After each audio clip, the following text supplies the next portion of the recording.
So, good morning mga ka-reels, and today's video guys, meron ako i-share sa inyo regarding dito sa kay dashboard.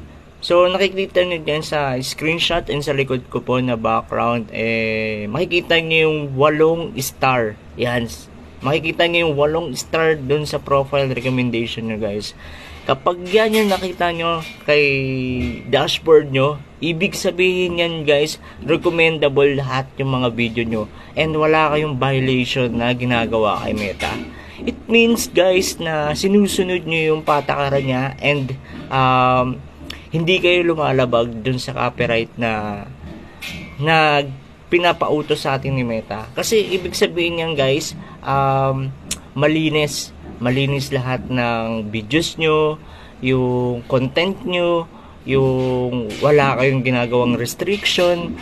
So, pag yan yung nakita nyo guys, kayo dyan, tawag dito,